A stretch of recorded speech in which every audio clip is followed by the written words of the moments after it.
Bueno, en este video vamos a explicar cómo realizar conversiones entre números complejos. Cuando tenemos un número de la forma rectangular y lo queremos representar el mismo número en la forma polar, o viceversa, cuando tengo un número en la forma polar y lo quiero representar en la forma rectangular. Para eso vamos a partir de las gráficas que nosotros hicimos de lo que es el plano complejo y lo que es el plano polar.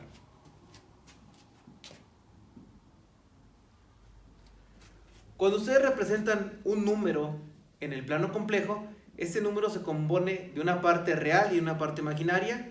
Entonces digamos alfa y beta. Y dijimos que este sería el número complejo z. Cuando representamos el mismo número que ya está convertido en la forma polar, dijimos que esto lo íbamos a hacer a través de un vector. Un vector que se origina a partir de aquí y que de hecho tiene que llegar exactamente hasta este mismo punto. Aunque no es recomendable utilizar el mismo eje ordenado para representar tanto el plano complejo como para el plano rectangular, en este momento sí lo vamos a hacer. Entonces el vector sería este vector, donde el punto y digamos el final del vector tiene que ser el mismo lugar geométrico. Esa parte la reconocimos o la identificamos como R, como la magnitud, y esta parte es el ángulo de inclinación. Si nosotros trasladamos ahora esta cantidad beta de aquí para acá y lo trazo como un segmento y borro todo el excedente, lo que yo obtengo es un triángulo rectángulo con alfa y beta como catetos, alfa como cateto adyacente, beta como cateto opuesto al ángulo interno y R sería la hipotenusa. Entonces, valiéndonos de estos, vamos a hacer las conversiones.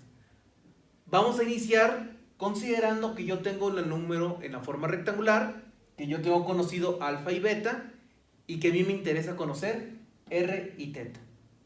Entonces, para encontrar R a partir de alfa y de beta es muy sencillo. R es la hipotenusa, alfa es un cateto y beta es otro cateto. Entonces, con el teorema de Pitágoras es suficiente. Decimos que R al cuadrado es igual a alfa cuadrada más beta cuadrada. Pero como yo quiero únicamente R, entonces R es igual a la raíz cuadrada de alfa cuadrada más beta cuadrada. Entonces, cuando yo tenga la forma rectangular y pase a la forma polar, la primera identidad que voy a utilizar es esta, que R es la raíz cuadrada de alfa cuadrada más beta cuadrada. Ahora, para calcular el ángulo teta, si yo tengo los dos catetos, bueno, esto se hace con una función trigonométrica. La función trigonométrica que relaciona los dos catetos con el ángulo interno es la función tangente. La función tangente de un ángulo dice que va a ser igual a cateto opuesto entre cateto adyacente. Cateto opuesto entre cateto adyacente.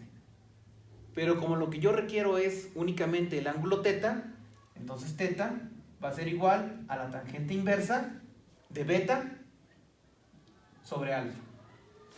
Y eso es lo que requiero para teta. Entonces, cuando voy de la forma rectangular a la forma polar, lo único que requiero es que teta va a ser igual a la tangente inversa de beta entre alfa. Ahora vamos a hacer el proceso inverso cuando tengo la forma polar y voy a pasar a la forma rectangular utilizando este mismo triángulo. Si tengo R y teta y vamos a calcular, por ejemplo, alfa, pues eso lo puedo hacer con una identidad trigonométrica que me relacione el cateto adyacente con la hipotenusa. Esa es la función coseno de un ángulo.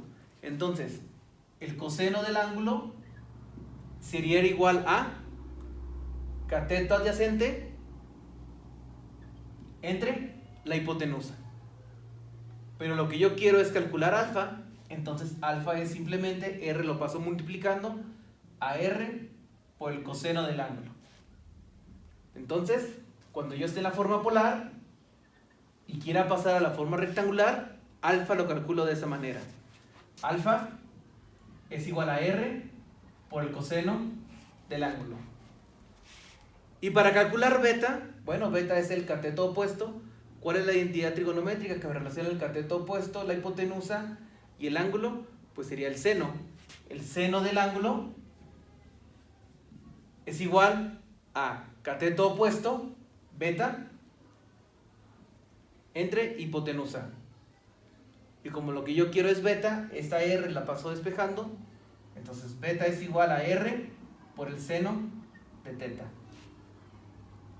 Entonces, beta es igual a r por el seno de teta.